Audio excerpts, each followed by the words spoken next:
Oke, assalamualaikum teman-teman. Jadi di sini aku akan menjelaskan terkait proposal kegiatan.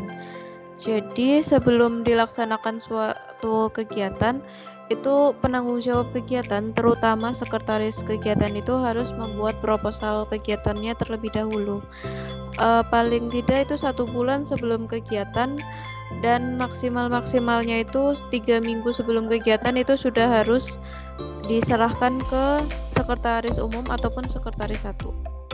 Oke, kita mulai terlebih dahulu di bagian cover.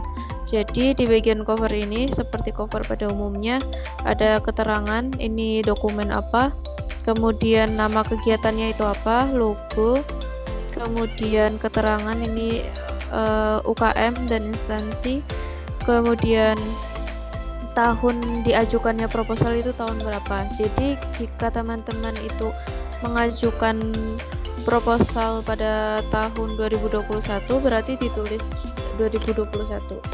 Oke, kita ke contohnya. Ini ada contoh dari proposal School of Research atau biasa disingkat SOR. Ini seperti yang ada di format. Ini ada keterangan ini dokumen apa, proposal kegiatan, kemudian nama kegiatannya itu apa, School of Research, kemudian logo, dan nama UKM dan juga instansi, kemudian tahun diajukannya proposal itu pada tahun berapa. Oke, kita lanjut ke pendahuluan. Jadi di bagian pendahuluan ini kalian menjelaskan terkait alasan kenapa kalian mengadakan kegiatan ini, apa kebutuhan apa yang kalian perlukan sehingga kalian mengajukan kegiatan seperti ini. Gitu, bisa dilihat contoh-contohnya.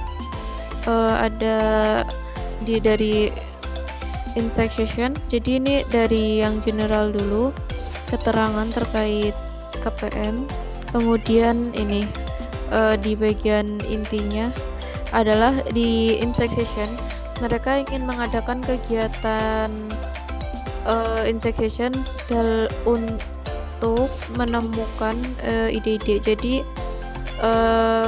alasan kenapa mereka ingin mengadakan insight session, mereka ingin anggota UKM KPM itu dapat menemukan atau mengembangkan ide kepenulisan menjadi sebuah karya tulis yang inovatif dan kreatif. Nah, terus ini bisa dilihat sendiri. Kemudian ada contoh lagi di School of Research. Jadi di School of Research itu sama seperti tadi, penjelasan secara general dulu, umum dulu terkait KPM, kemudian mengkerucut sampai ke alasan kenapa kalian mengadakan kegiatan kegiatan yang ingin kalian ajukan. Di sini contohnya School of Research. Jadi kenapa mereka ingin mengadakan School of Research sendiri itu karena mereka ingin anggota UKM KPM itu dapat mempunyai skill di bidang kepenulisan, karya tulis ilmiah, dan juga public speaking, memiliki skill dalam public speaking. Kemudian kita lanjut ke bagian 2, deskripsi kegiatan. Jadi di sini itu nanti teman-teman bisa menjelaskan terkait kegiatan yang akan teman-teman itu laksanakan. Perancangan kegiatannya itu seperti apa, entah itu secara online ataupun offline. Jadi kalau misal kalian mengadakan kegiatan secara offline dan online itu dijelaskan masing-masing. Kegiatan offline-nya itu seperti apa sih gambaran kegiatannya, deskripsi kegiatannya, dan kemudian untuk kegiatan offline itu kegiatan online itu gambarannya seperti apa dan bagaimana gambaran kegiatannya. Kita langsung ke contoh saja. Misal di School of Research. Nah, ini dijelasin kalau School of Research itu akan diadakan 2 kali, dan temanya atau materi yang akan mereka ambil adalah lomba karya tulis ilmiah dan public speaking. Tujuannya itu agar peserta atau anggota UKM KPM itu dapat memahami cara melakukan public speaking dan cara menulis LKTI atau KTI. Nah, di sini mulai ke deskripsi kegiatan. Jadi mereka akan mengadakan kegiatan secara online dan juga secara offline. Secara offline di secara offline untuk panitia dan online untuk seluruh peserta melalui Zoom Cloud Meeting.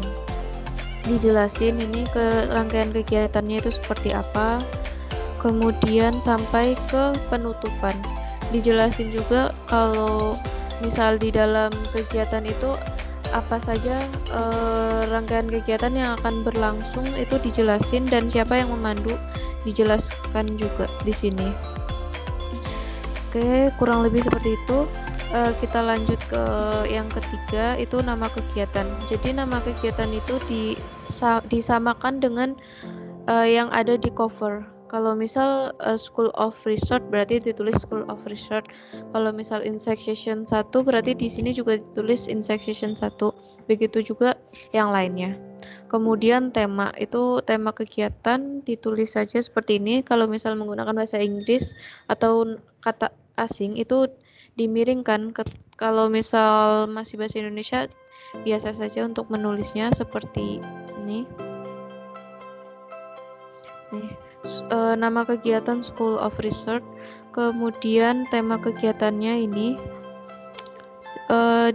dan untuk IS kurang lebih sama, hanya saja mereka menggunakan bahasa Inggris jadi miring, dan Insect Session juga miring. Oke, kita lanjut ke poin 5, landasan kegiatan. Jadi untuk agenda maupun proker itu landasan kegiatannya itu hampir sama, hanya ada di perbedaan di sini.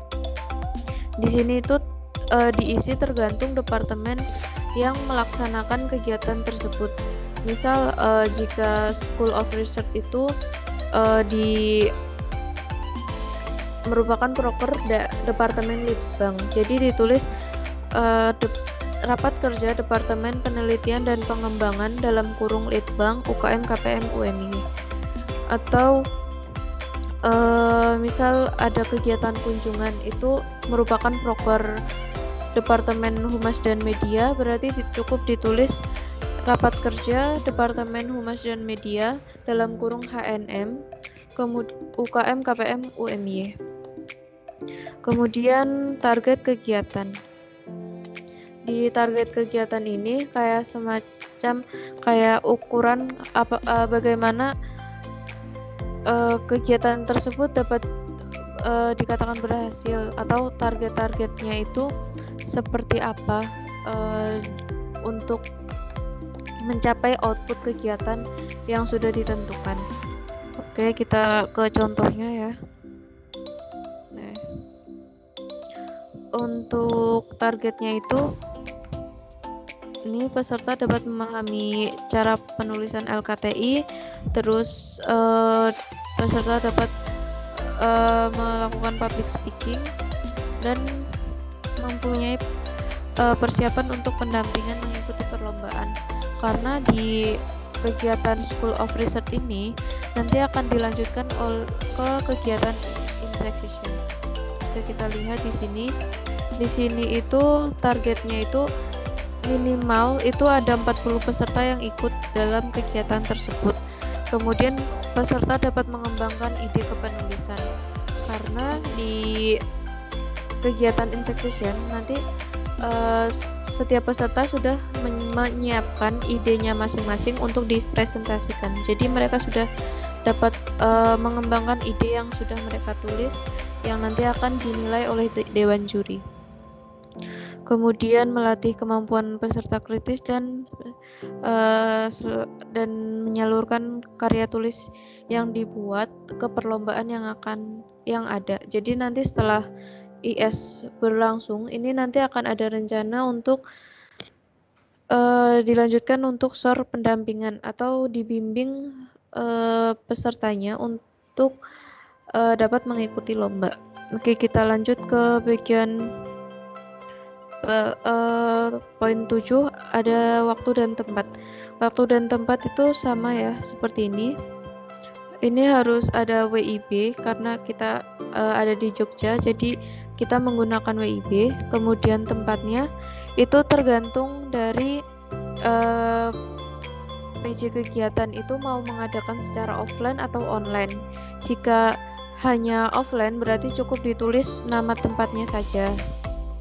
Jika dilaksanakan secara online berarti hanya ditulis nama aplikasinya saja. Jika dilaksanakan secara offline dan online maka dituliskan keduanya, ini dan aplikasi Zoom Cloud Meeting. Untuk poin ke-8, 9, 10, 11 itu terlampir di bagian bawah, nanti penjelasannya di bawah. Kemudian yang terakhir adalah penutupan. Seperti ini. Mungkin nanti bisa disesuaikan. Oke, seperti ini ya. Kemudian untuk bagian lampiran pertama itu lembar pengesahan. Jadi itu nanti seperti yang sudah ada tulisannya itu, nanti nama kegiatan itu diganti dengan nama kegiatan yang kalian akan adakan itu seperti apa, namanya itu apa. Kemudian lembar pengesahan itu ditandatangani oleh ketua panitia dan sekretaris panitia. Jika jika kegiatan tersebut itu bukan proker, maka itu ditandatangani oleh ketua departemen dan sekretaris departemen, yang mana itu nanti agenda dari departemennya masing-masing. Misal untuk kelas organisasi itu kan merupakan agenda dari departemen PSDM, maka ditulis ketua departemen PSDM, terus nama dan NIM-nya itu apa, kemudian sekretaris departemen PSDM, nama dan NIM itu apa. Ini untuk tanggal, bulan, dan tahunnya itu diisi kapan kalian mengajukan proposal dan meminta tanda tangan lembar pengesahannya. Kemudian ada juga tanda tangan dari ketua KPM. Oke, kita lanjut ke lampiran 2, susunan panitia. Seperti biasa ya, ini diganti oleh nama kegiatan kalian itu apa, disesuaikan periodenya, sudah benar ini. Kemudian untuk susunan panitianya itu ditulis nama ketuanya siapa, sekretarisnya siapa, bendaharanya siapa. Jika untuk divisinya ini disesuaikan dengan keperluan. Jika kalian hanya perlu divisi acara, humas, sama PDD, berarti cukup tulis divisi acara, humas, PDD, sedangkan perlengkapan dan konsumsi itu dihapus. Atau kalian ingin menggabungkan perlengkapan dengan humas, berarti nanti ditulis saja humas dan perlengkapan di sini. Ya, disesuaikan saja dengan keperluan teman-teman. Oke, kita lanjut ke lampiran 3, susunan acara. Nah, untuk susunan acara ini ditulis rangkaian kegiatan dari mulai pembukaan sampai penutupan. Nah, di sini ditulis waktu kegiatannya itu dari jam berapa sampai jam berapa. Misal jam 13.00 sampai jam 14.00. Saat jam ini apa sih kegiatan yang sedang berlangsung? Contohnya itu penyampaian materi. Nah, terus kan jam 13.00 sampai 14.00 itu durasi waktunya kan 60 menit. Bisa ditulis 60 menit seperti ini atau menggunakan simbol seperti ini. Mungkin teman-teman juga bisa lihat di sini keterangannya. Jika 1 pangkat derajat sama dengan 1 jam, 1 pangkat tanda petik 1 itu 1 menit, 1 pangkat tanda petik 2 itu 2 detik. Bisa disesuaikan ya. Kemudian penanggung jawab.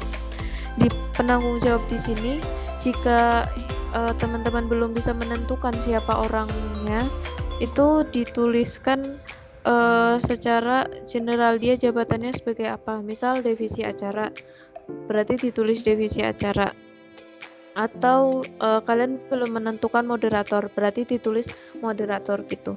Tapi kalau misal kalian sudah menentukan, oh yang jadi moderator ini si X, atau yang akan bertanggung jawab di situ itu ada Aishi misal, berarti ditulis aja namanya, nama lengkapnya tuh siapa. Misal kalau yang mengisi di situ itu Aishi, berarti ditulis saja Aishi Ikrimah Manati, nama lengkapnya itu siapa. Kemudian untuk lampiran 4 itu estimasi anggaran dana. Jadi di sini itu nanti perkiraan kalian perlu dana berapa. Ini nanti yang akan lebih dipegang oleh bendahara kegiatan, yang nanti akan berkonsultasi dengan bendahara umum. Jadi nanti kalian membuatnya ini dalam bentuk Excel terlebih dahulu untuk memastikan penjumlahan kalian atau perhitungan kalian itu sudah benar. Jika sudah benar dan udah ada persetujuan dari bendahara umum, maka kalian langsung membuatnya dalam bentuk dokumen seperti ini. Kemudian dikonsultasikan lagi ke bendahara umum. Untuk dana itu nanti disesuaikan dengan teman-teman itu nanti bisa konsultasi dengan bendahara juga, ini menggunakan dana rutin atau dana non rutin. Jika proker itu biasanya menggunakan dana rutin, jika agenda itu biasanya menggunakan dana non rutin atau kas.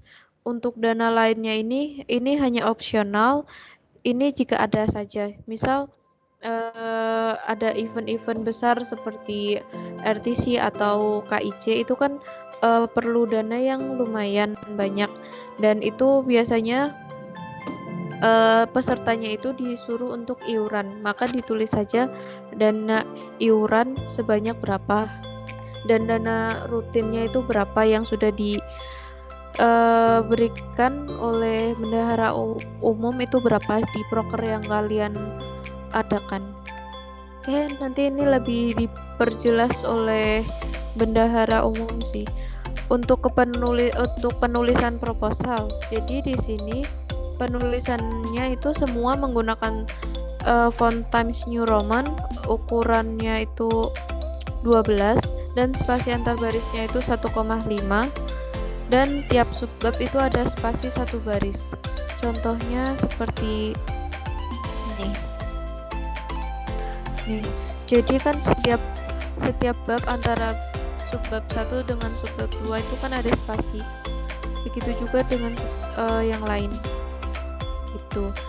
Nah, saat kalian mengajukan kegiatan itu ada beberapa hal yang harus kalian persiapkan, yaitu adalah output kegiatan yang akan kalian capai itu apa.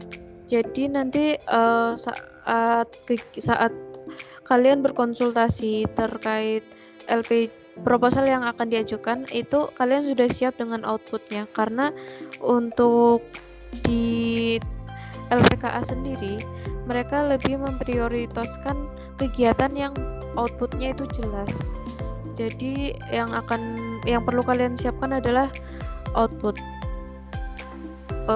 dan yang jelas itu rangkaian kegiatannya itu seperti apa, apakah sudah bisa mencapai output tersebut atau belum, sudah jelas atau belum, sudah rinci atau belum, kurang lebih seperti itu.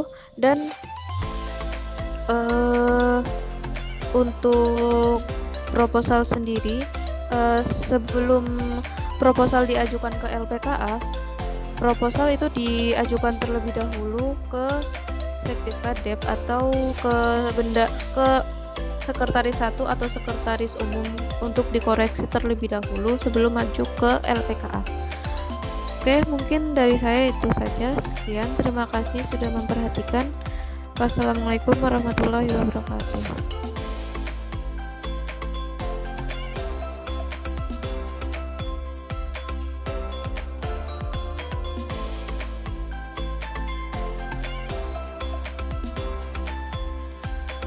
Kemudian saya akan menjelaskan tentang panduan sertifikat. Yang pertama, sebenarnya untuk desainnya itu sendiri itu dibebaskan akan seperti apa, tetapi ada hal-hal tertentu yang harus tercantum di dalam sertifikat itu. Nah, yang pertama itu ada logo UMY memanjang dan logo KPM serta logo mitra yang diletakkan di bagian atas tengah. Logo mitra ini dicantumkan hanya jika ada saja. Kemudian yang kedua itu ada sertifikat.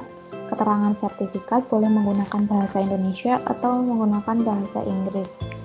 Untuk ukurannya sendiri ini bebas, akan dibuat ukuran berapa, sepantasnya saja sih. Kemudian yang ketiga itu ada nomor sertifikat. Nomor sertifikat ini dapat minta nomor sertifikat ini kepada sekretaris umum atau sekretaris satu. Karena setiap penerima sertifikat itu pasti memiliki nomor yang berbeda. Kemudian garis miring A ditujukan untuk internal kampus. Selama masih dalam lingkup kampus UMY memakai kode A. Kemudian garis miring KPM strip UMY, garis miring sebagai pengeluar surat, kemudian garis miring Romawi 2 sebagai bulan dikeluarkannya surat, dan garis miring 2021 sebagai tahun dikeluarkannya surat atau sertifikat. Kemudian diberikan kepada nama penerima, dituliskan dengan huruf kapital, dan diberi garis bawah seperti ini. Atas partisipasinya sebagai misalnya peserta, pemateri, atau panitia, ditulis dengan huruf kapital juga. Dan yang ke-6 itu ada gambaran singkat mengenai kegiatan berlangsung, yaitu mencantumkan nama kegiatan, departemen penyelenggara, serta waktu dan tempat. Contohnya kegiatan kunjungan internal yang diselenggarakan oleh Departemen Humas dan Media, Unit Kegiatan Mahasiswa, Kelompok Penelitian Mahasiswa, Universitas Muhammadiyah Yogyakarta pada tanggal 14 Februari 2021 melalui aplikasi Zoom Meeting. Itu sebagai contohnya. Kemudian yang terakhir nomor 7 itu ada tanda tangan. Tanda tangan jika tanda tangannya itu berupa sertifikat, tanda tangan boleh berupa scan. Tapi jika tanda tangannya itu diserahkan dalam bentuk hard file, maka tanda tangan harus menggunakan pulpen berwarna biru dan pulpen basah berwarna biru. Nah, untuk urutannya sendiri ini diurutkan dari yang jabatan tertinggi dari sebelah kiri ke kanan. Tanda tangan ketua pelaksana itu mencantumkan cap kepanitiaan KPM, bisa dimintakan di ruang sekretariat KPM di SC untuk capnya, atau minta ke sekretaris umum atau satu. Nah, untuk capnya sendiri itu harus setengah dari tanda tangannya. Jadi tanda tangan, kemudian cap panitia pelaksana dari setengah tanda tangan itu. Kemudian kan ada tanda tangan ketua umum juga. Nah, itu menggunakan cap UKM KPM. Nah, untuk format tanda tangannya sendiri ini bagaimana? Apa saja yang dibutuhkan? Siapa saja yang harus bertanda tangan di sertifikat tersebut? Nah, itu jika berupa program kerja dan hanya dikeluarkan untuk anggota UKM KPM saja, maka tanda tangannya cukup ketua KPM dan ketua pelaksana. Yang kedua, jika berupa program kerja tetapi dikeluarkan untuk anggota UKM KPM dan mitra, maka tanda tangannya ketua UKM, ketua KPM, ketua mitra, dan ketua pelaksana. Kemudian yang ketiga, jika kegiatan itu berupa agenda departemen dan hanya dikeluarkan untuk anggota KPM saja, maka tanda tangannya yaitu Ketua KPM dan Sekretaris Umum. Kemudian yang keempat, jika itu berupa agenda dan dikeluarkan untuk anggota KPM dan anggota mitra, maka tanda tangannya tanda tangan Ketua KPM dan Ketua Mitra saja. Kemudian jika yang kelima, jika sertifikat itu ditujukan untuk pemateri, misalnya dosen atau mahasiswa dari universitas lain, maka tanda tangannya mencantumkan tanda tangan Kepala LPKA Pak Faris, tanda tangan Ketua UKM, KPM, dan tanda tangan Ketua Pelaksana. Kemudian selain itu untuk yang nomor tadi harus memberikan data-datanya. Nomor sertifikatnya berapa, penerima sertifikatnya siapa, dan partisipasinya sebagai apa. Itu semua harus terdata, nomor penerima dan partisipasi terdata untuk siapa saja sertifikat itu dibuat. Itu bisa dikirimkan nanti ke PJ, ke penanggung jawab kegiatan, boleh ketua, sekretaris, atau bendahara, biar nanti diuploadkan ke Google Drive. Mungkin itu saja kalau untuk panduan sertifikat. Terima kasih.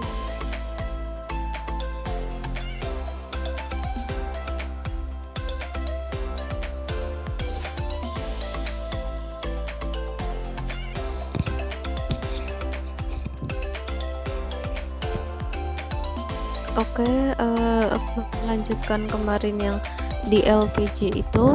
Aku mau jelasin terkait format notulensi, berita acara, daftar hadir, ketidakhadiran, dan juga evaluasi.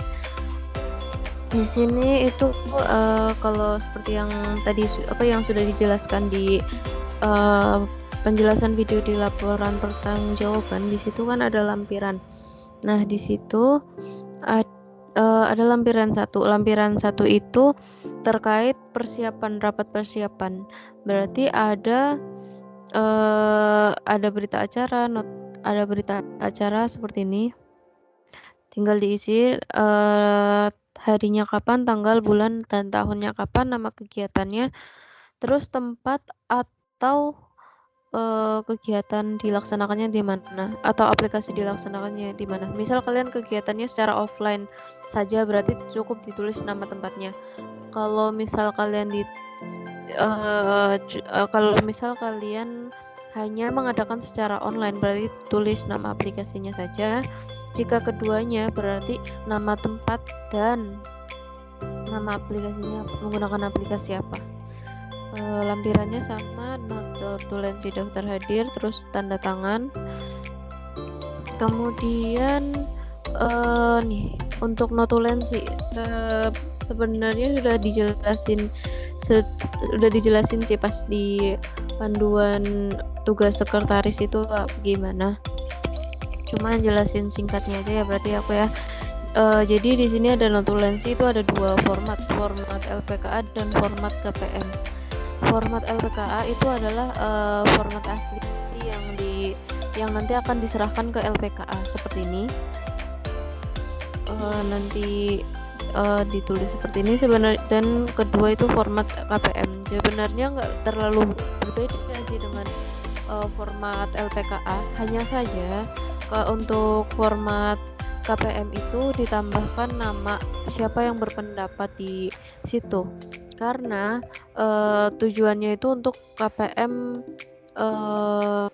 award di saat kegiatan KIC. Jadi nanti dilihat keaktifan anak-anaknya saat berpendapat itu seperti apa. Seperti itu. Terus catatan ini untuk diuploadnya itu maksimal 2 hari setelah rapat ini berlangsung. Terus minimal itu ada 3 foto dokumentasi. Kalau misal online offline itu 3 foto dokumentasi online dan 3 foto dokumentasi offline. Oke, lanjut untuk daftar hadir panitia. Nah, daftar hadir panitia itu nanti rapat persiapan, terus nama kegiatan UKM KPM periode 2020-2021, tempatnya itu di mana, Jika ini online berarti ini nama aplikasinya, terus tanggal tahun dan bulan, terus untuk yang daftar hadirnya seperti ini. Ini nama lengkap ya, nama lengkapnya itu siapa, terus jabatannya itu sebagai apa, entah sekretaris departemen, bendahara panitia, divisi acara, atau BPH atau yang lain, ini terserah. Ini nanti kehadirannya hadir. Oke, terus untuk daftar hadir secara offline kurang lebih sama seperti yang online, hanya saja untuk daftar hadir secara offline-nya ini, yang pertama itu tempatnya itu offline-nya itu di mana. Misal di ruang kesekretariatan KPM, tulis saja ruang kesekretariatan KPM, tanggal 11 Maret 2021. Terus di sini perbedaannya ada di sini. Kalau misal offline itu berarti anak-anaknya disuruh tanda tangan langsung. Ini untuk kolomnya itu disesuaikan dengan kebutuhan, maksudnya disesuaikan dengan kalian perlu berapa kolom gitu. Nanti jika ada panitia yang nggak bisa hadir, ditulis kenapa, alasannya itu apa, dia sebagai apa, divisi acara kah, koor atau apapun itu, ditulis sebagai apa, terus alasannya kenapa dia tidak mengikuti itu ditulis. Untuk ini dibuat setiap kali rapat persiapan dimulai ya, dari pertama kali rapat sampai rapat fiksasi atau rapat terakhir sebelum kegiatan. Cukup notulensi, daftar hadir panitia, dan juga daftar hadir panitia offline online dan ketidakhadiran panitia. Tadi juga sudah sempat disinggung di video upload Google Drive. Terus untuk yang kedua itu adalah terkait saat kegiatan berlangsung. Nah, di sini berita acara saat kegiatannya itu tanggal berapa, bulan berapa, dan lain-lain. Diisi sama seperti yang di atas saat rapat persiapan, hanya sedikit perbedaannya di lampirannya ya. Lampirannya itu lebih banyak. Ya, bisa dilihat. Tapi seperlunya atau ada tambahan juga bisa dilihat di sini apa yang kalian siapkan. Kemudian untuk notulensinya sama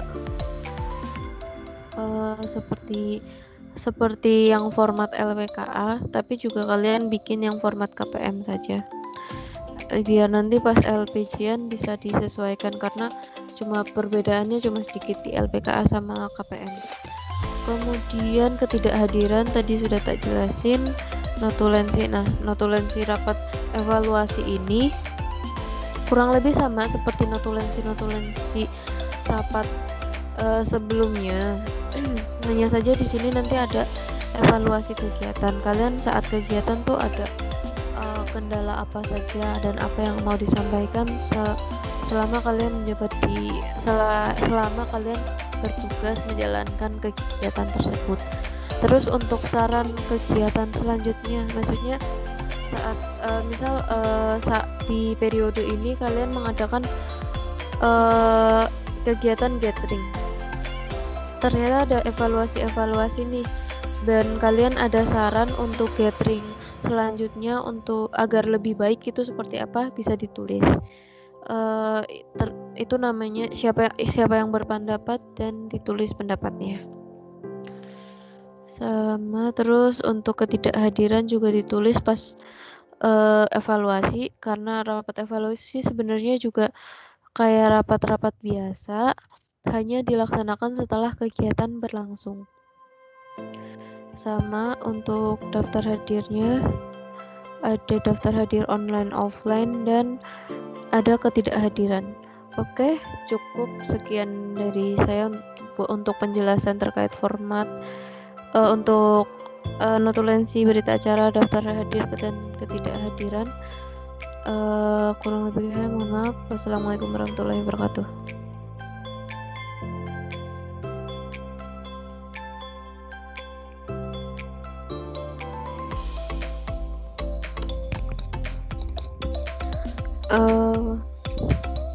Oke teman-teman, jadi di sini aku akan menjelaskan terkait Incident Command System atau biasa disebut ICS.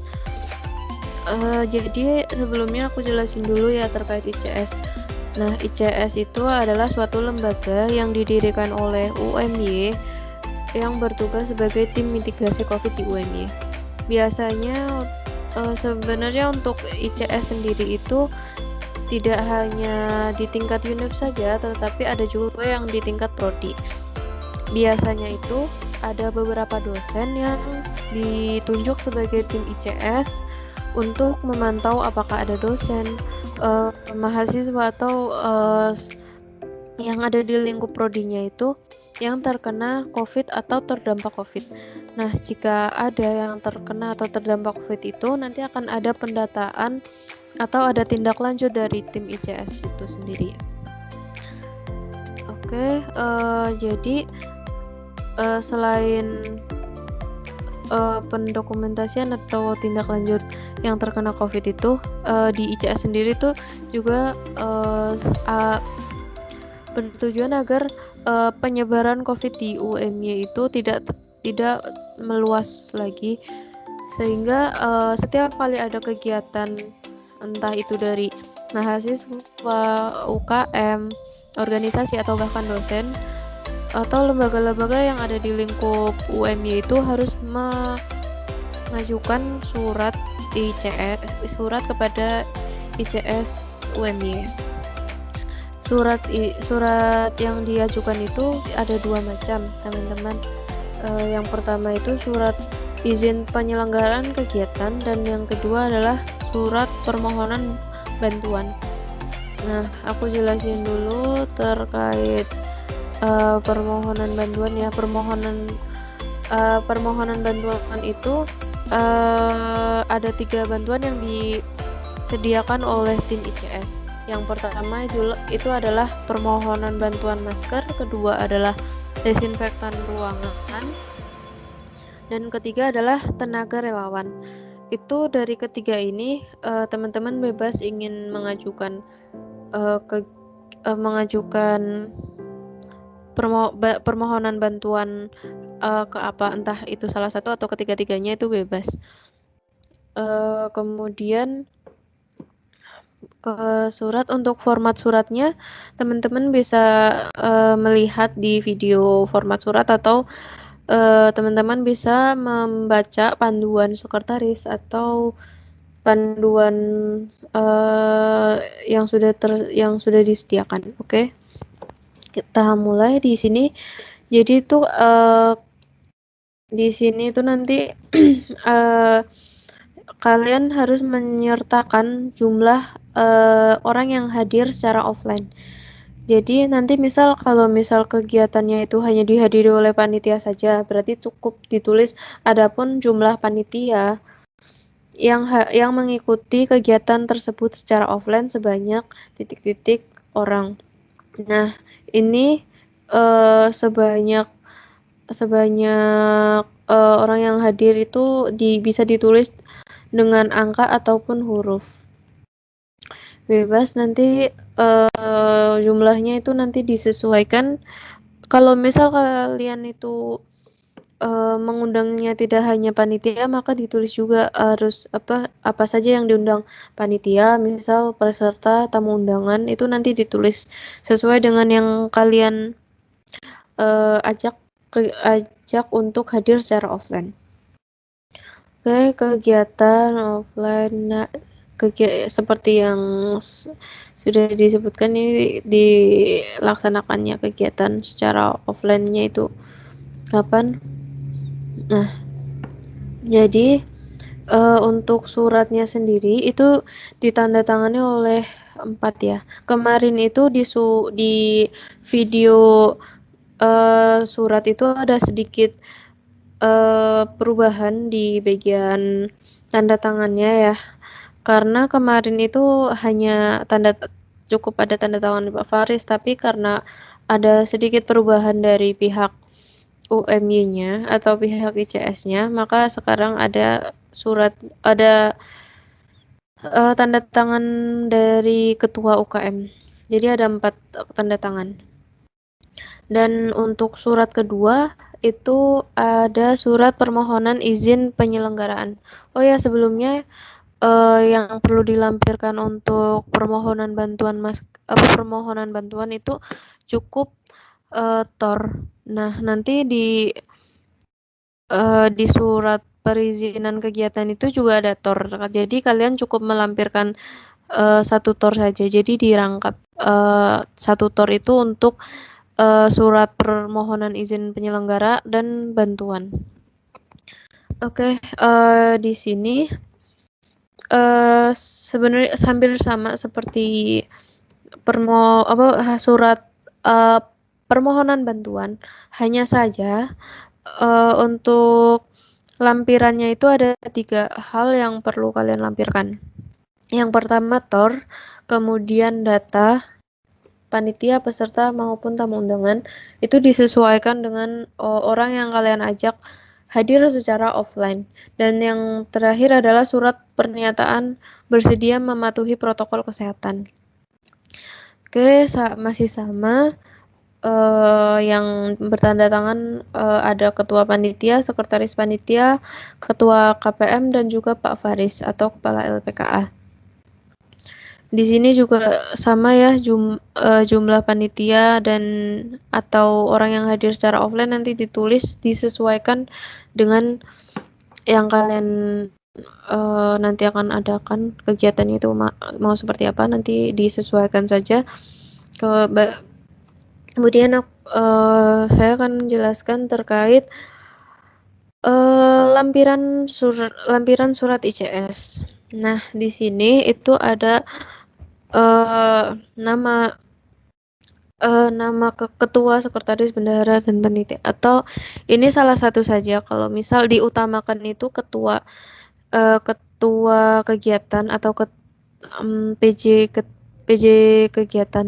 Yang pertama itu ketua. Jika ketua tidak ada atau tidak sanggup untuk hadir secara offline saat kegiatan berlangsung, maka diganti oleh sekretaris. Jika sekretarisnya juga tidak bisa, ke bendahara panitia. Jika bendahara panitia juga tidak bisa atau ketiga-tiganya ini tidak bisa, langsung nanti akan digantikan oleh sekretaris departemen ataupun kepala departemen. Jika kepala departemen atau sekretaris departemen juga tidak bisa hadir secara offline, itu nanti akan didiskusikan bersama dengan BPH untuk yang surat pernyataan yang akan bertanggung jawab dan bisa hadir secara offline.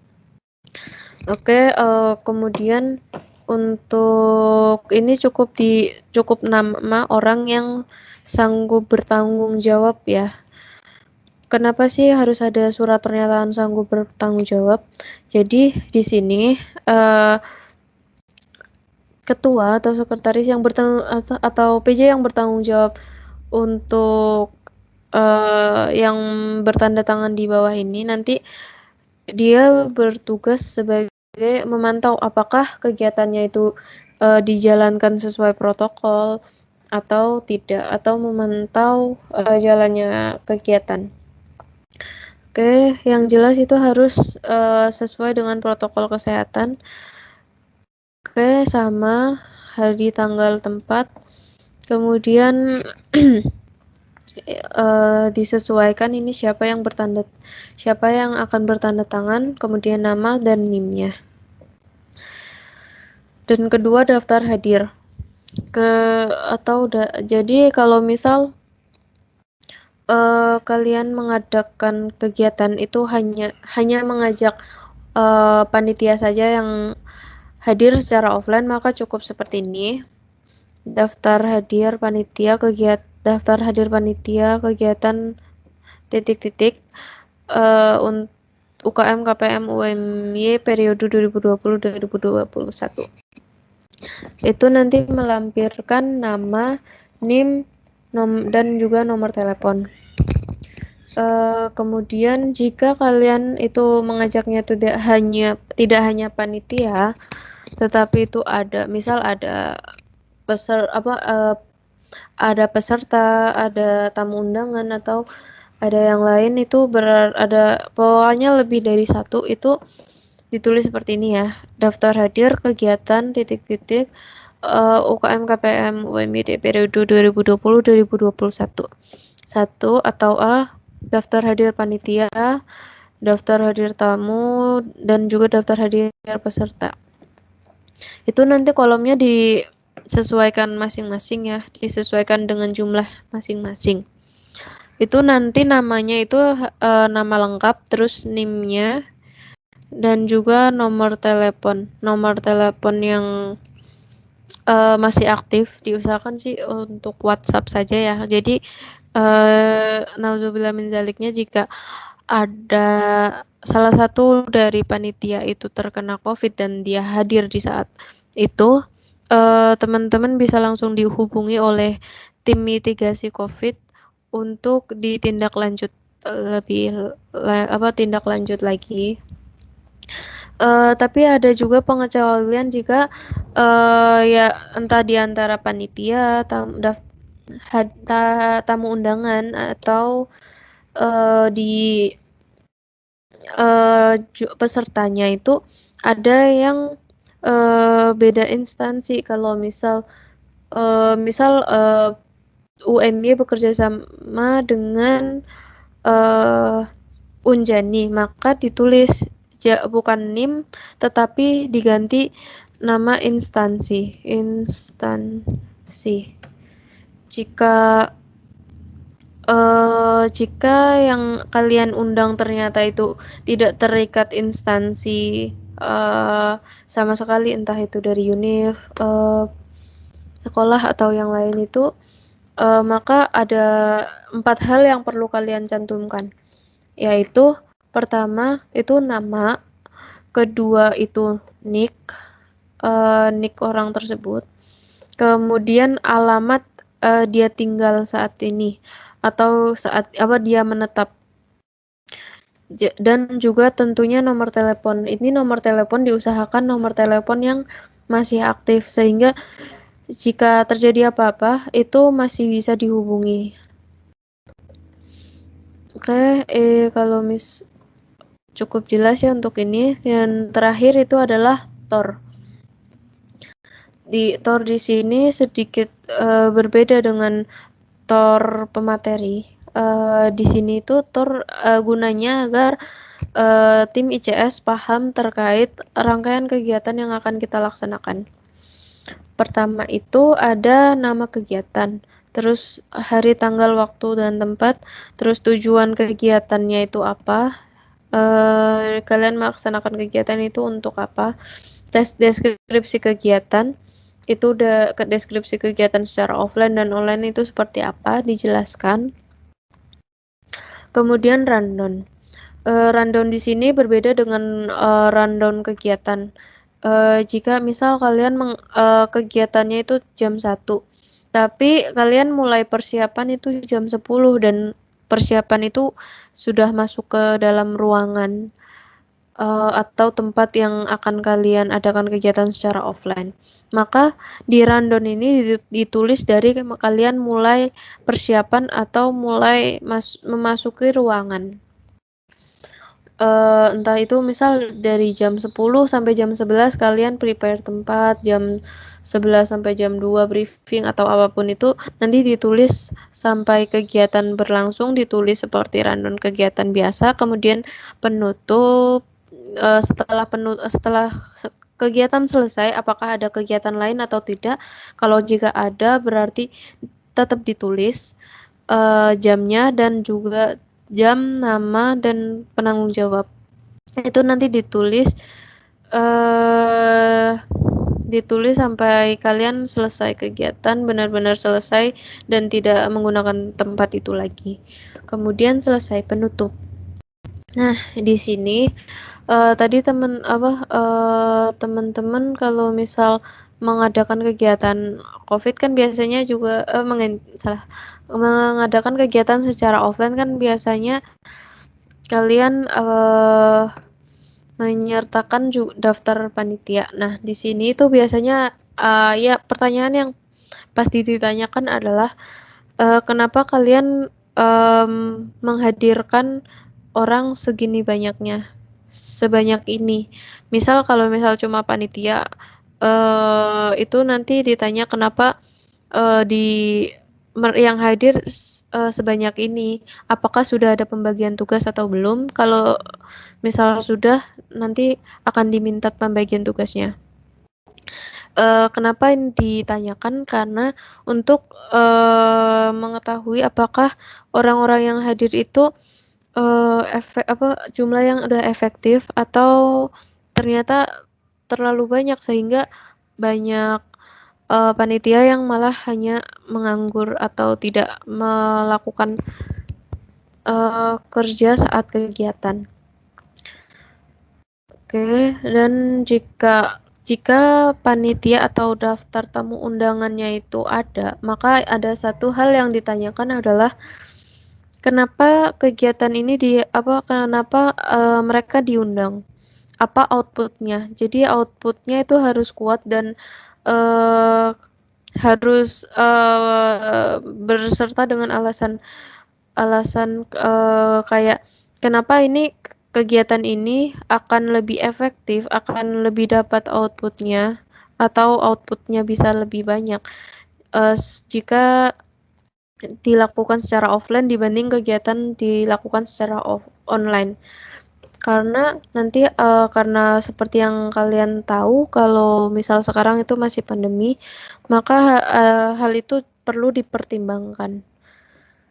Oke, untuk alur pengajuan surat itu pertama itu nanti di bagian suratnya atau di lampiran bagian surat pernyataan itu nanti ini difixin dulu setelah udah dikoreksi oleh sekretaris umum ataupun sekretaris 1, kemudian dikoreksi dan sampai udah benar-benar fix sudah benar itu di print diusahakan di ruang kesekretariatan UKM KPM. Di sana juga sudah ada printer jadi kalian bisa ngeprint di sana, kemudian tanda tangan di sini. Setelah sudah di print ditandatangani oleh ketua panitia, sekretaris panitia, dan ketua umum UKM KPM. Terus kalian ke LPKA di Student Center lantai dasar. Di ruangan LPKA kalian nanti ketemu sama Pak Rozikan. Tapi sebelum ketemu dengan Pak Rozikan, kalian janjian dulu dengan Pak Rozikan. Beliau bisa ditemui kapan untuk meminta paraf tanda tangan surat ICS. Jadi itu nanti setelah kalian ketemu dengan Pak Rozikan, kalian akan mungkin juga akan ditanyakan hal yang sama. Kemudian itu Pak Rozikan biasanya akan paraf di sini di samping namanya Pak Faris. Kemudian kalau kalian sudah dapat parafnya Pak Rozikan, kalian ke LPKA lantai 3, tepatnya itu ada di gedung ARB lantai 3 di ruangan LPKA. Di sana biasanya itu kalau misal Pak Faris ada di ruangan, kalian bisa menunggu di LPKA sampai Pak Faris tanda tangan. Jika Pak Faris sedang tidak ada di ruangan, biasanya kalian disuruh meninggalkan surat dan beserta lampiran-lampirannya yang biasanya sudah ada di dalam map sih. Kalian minta tanda tangannya pakai map. Itu nanti ditinggal di LPKA, nanti kalau sudah ditandatangani kalian akan dihubungi untuk diberitahu kalau misal sudah ditandatangani oleh Pak Faris. Oke, kalau misal udah dihubungi kalian ke LPKA dan melihat apakah semua suratnya sudah ditandatangani oleh Pak Faris dan sudah ada cap UMI atau belum. Pastikan terlebih dahulu sebelum kalian kembali ke ruang ke sekretariatan KPM. Kalau sudah fix, udah benar dan sudah ditandatangani oleh Pak Faris dan sudah ada capnya, kalian kembali ke ruang kesekretariatan KPM untuk scan surat permohonan izin kegiatan dan juga permohonan bantuan serta surat keterangan siap mematuhi protokol, karena yang bertanda tangan kan itu nanti di-scan semua, kemudian di fotokopi sebanyak 2 rangkap, kemudian